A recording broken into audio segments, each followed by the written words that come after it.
Hi hello నమస్తే, welcome to socio affairs. నా పేరు Mahesh Bommisetty. Welcome to my channel socio affairs. ఈరోజు మనం ఈ ఫ్యాన్స్ వార్ వల్ల అభిమానులు ఏం కోల్పోతున్నారో చూద్దాం.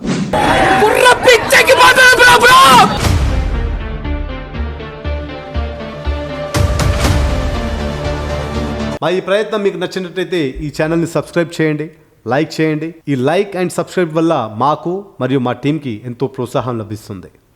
అరే ఏం ఫ్యాన్స్ రా మీరు, ఛీ ఎందుకులే నీకు ఏస్ పట్టుకు. అదేదో సినిమాలో చెప్పినట్టు ఏం చూతేగాళ్ళురా మీరు,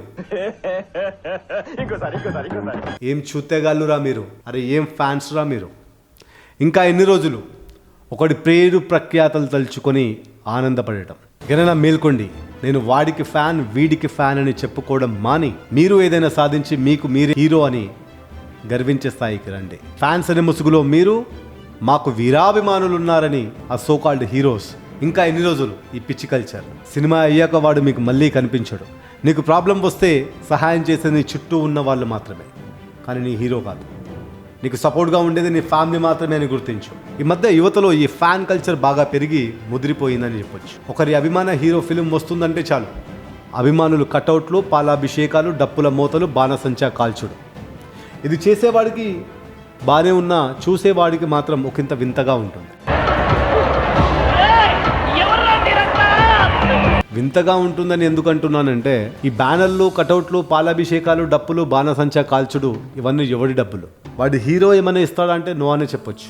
పోనీ దర్శక నిర్మాతలు ఏమైనా సహాయం చేస్తారంటే అది లేదు. వాడి జేబులోండి ఖర్చు చేసుకుంటూ ఇవన్నీ చేస్తే తీరా వాడికి ఏమైనా లాభం ఉందా అంటే అది లేదు. బ్రో ఇక్కడ లాభం లేదు అంటే లాభం కోసం కాదు, అభిమానం కోసం అంటారేమో. సినిమా అనేది లాభం కోసమే తీసేది. మొదట కొబ్బరికాయ కొట్టినప్పటి నుంచి చివరగా గుమ్మడికాయ కొట్టే వరకు డబ్బుతో ముడిపడి ఉంది ఈ సినిమాలో. అభిమానే అనేవాడు కేవలం మొదటి రోజు ఇవన్నీ చేయడానికి అన్నట్లు ఉంటుంది. ఇవన్నీ చేస్తున్న అభిమానులు ఏం కోల్పోతున్నారో చూద్దాం. వాడి హీరో సినిమా వస్తుంది అంటే వారం రోజుల నుంచి ట్రెండ్స్ గమనిస్తారు.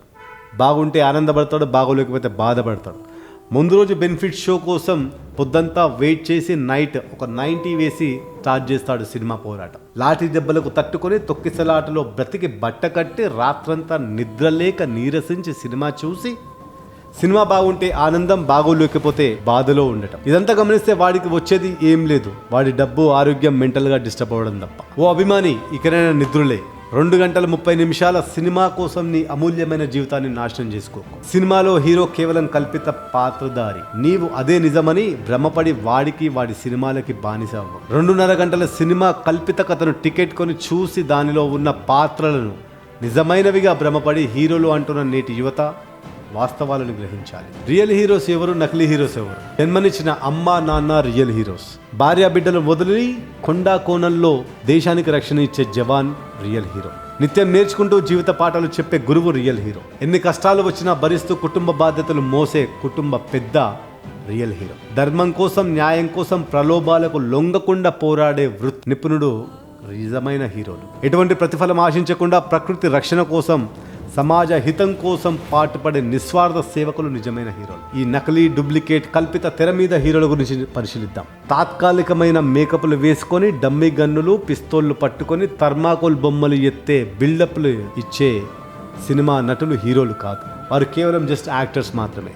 మాటలు వాళ్ళవి కావు, పాటలు వాళ్ళవి కావు, జుట్టు వాళ్ళది కాదు, కథ వాళ్ళది కాదు, దర్శకత్వం వాళ్ళది కాదు, చివరికి డబ్బులు కూడా వాళ్ళవి కావు. జస్ట్ 2 గంటల 30 నిమిషాలు తెర మీద కనిపించి డబ్బులు తీసుకుని సాధారణ వ్యక్తులు సినిమా పాత్రలోని నటీనటులు. కల్పిత నట జీవితాలు కాబట్టి వ్యక్తిగతంగా చిన్న సమస్య వచ్చినా పరిష్కారం చేసుకునే దుస్థితి వాళ్ళది. అంతేకాదు క్రమశిక్షణ లేని జీవితాల కారణంగా డ్రగ్స్ కేసుల్లో, చీటింగ్ కేసుల్లో, తీవ్ర అనారోగ్య సమస్యల్లో అనేక మంది నటులు చిక్కుకొని సతమతం అవుతున్నారు. వీళ్ళ కోసమా విద్యార్థులు, యువకులు గుడ్డలు చింపుకునేది? వీళ్ళ కోసమా కష్టపడి సంపాదించే డబ్బుని ఖర్చు చేసేది? వీళ్ళ కోసమా తొక్కిసలాటలో కొట్టుకు చచ్చేది? వీళ్ళ కోసమా ఫ్యాన్స్ పేరిట గొడవపడి ప్రాణాలు తీసుకునేది? దేశం కోసం, ధర్మం కోసం ప్రాణాలు ఇస్తే నిజమైన హీరోలు అంటారు. సినిమా నటుల కోసం చస్తే జీరోలు అంటారు. నిజాలు తెలుసుకోండి, మారండి. సినిమాలను సినిమాగానే చూడండి, మర్చిపోండి. జై హింద్.